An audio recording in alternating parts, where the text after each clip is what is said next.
Metal Gear Solid 3 is one of my favourite games ever made. I remember playing it for the first time when I was 6 years old, finding it on the shelf at Video Easy and asking my dad to let me rent it. I only ever got up to the end boss fight and unfortunately had to return it. Then a couple of years later I beat it on the PS3, and then again last year with the Master Collection. I was looking forward to this remake to see it with its updated visuals and gameplay, but to also see what new content that they added.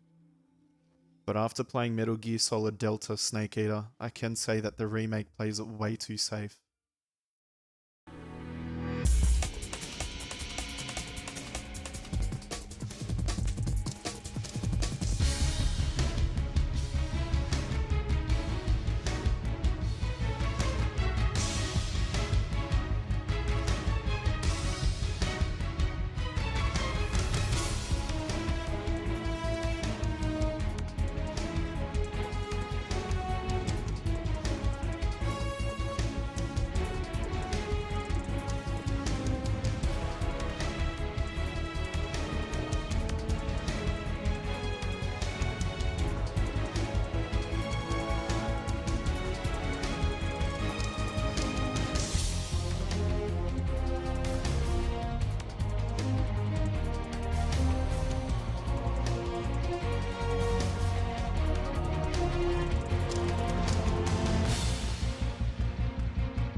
Let's get one thing out of the way, and it's just how damn good the game looks.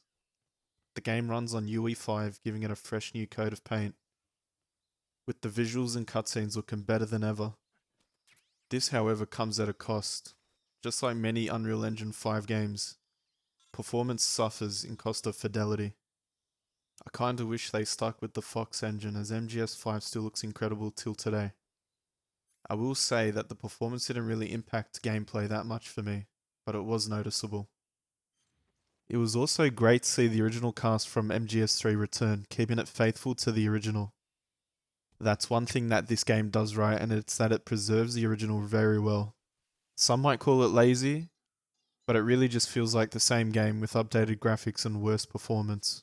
Personally, I'm mixed on it, as I like that it stays truthful to the OG, but I also wish that it could have had some sort of expansion, like seeing the levels expanded a little, giving us a bigger sandbox to play in. The game will roughly take you 10 hours to beat, and speedrunning it for the Foxhound rank made me wish it had even more content added, like expanded levels. I honestly just wanted more.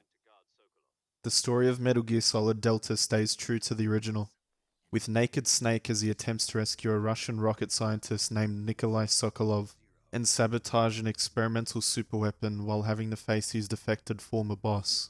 I'm honestly jealous of all the players that get to experience this timeless story for the first time, as it stands among one of my favourites and one of the best of the series. Okay, so how has the game changed gameplay wise? Well, for one, you can now crouch and move, and strafe while ADS. The game gets an over-the-shoulder feel just like Metal Gear Solid 5. One thing, however, is that I feel as if the movement isn't as responsive as the original. It feels kind of floaty, not sure how best to describe it. But making small adjustments like when standing on a body or a trapdoor to interact with it, you kind of overstep a lot and have to move around and adjust to get the prompt. Another new gameplay mechanic in the remake, much like Phantom Pain, is bullet drop for the Mark 22 non-lethal pistol. It added a new challenge to the game as you needed to get closer to take out guards with a clean shot. But for the bike section, it was a bit excessive, especially for my Foxhound playthrough, as shots felt like they didn't even come out the barrel. It felt like they came out off screen. Phantom Pain, in my opinion, still has the best gameplay in the series, but that doesn't mean much since they stayed faithful here, with most strategies from the original working the same in the remake. There is some new content here with some extras too that weren't in the Master Collection. In the remake, we get Snake vs Monkey, which was a fun little minigame with a surprise appearance of Astrobot, and a nightmare scene, which was a cool minigame from the PS2 version that was even developed by Platinum Games. There is, however, a new multiplayer mode which I didn't get a chance to play since it was delayed for release. It looks interesting enough, but I would like to see Metal Gear Online come back for the remake. They also added new collectibles with the Garco Darks. Much like the Keratin, there's one in each area, and film reels that are attached to some guards which unlock some fun secret cutscenes that you can watch in the extras menu. As I said before, I would have liked some sort of expansion to the levels, making them a bit more open, to use that sandbox for more gameplay and utilize that stealth a little bit more, as I don't think the game really is worth $70. It is an interesting remake as it stays too close to the original, which isn't a bad thing, but remakes for Resident Evil 4 adds and remixes the original, which made it fresh and stand out enough to play, while this game just feels like the same game back from 2005, especially with the Master Collection only coming out in 2023, and playing it for myself last year. That's all I have to say for the remake. It really just feels like a 4K restoration of an old film that you love. Would I recommend this remake? Well, it depends. If you can cough up $70 for the updated graphics and gameplay, then yeah, sure, get it. Or you could go for the Master Collection that you can find cheaper and comes with the original Metal Gear Solid trilogy, which are games that have aged quite well in my opinion, but I know some might get deterred by the outdated gameplay. Either way, I do recommend playing this game if you've never played Metal Gear Solid 3 before, as it stands out as one of the greatest games and one of the best in the franchise. Everyone deserves and needs to experience this peak video game. Maybe in the future we'll get more remakes, but for now we don't get many games like this anymore. And it's a shame, really.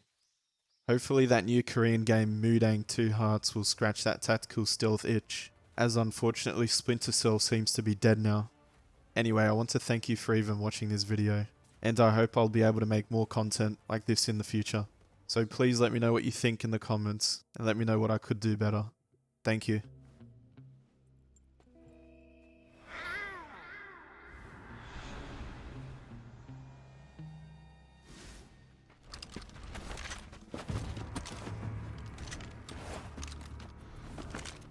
Crew operatives!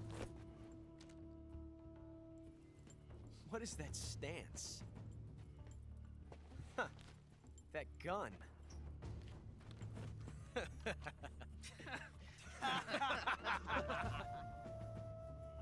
If you're not the boss, then die.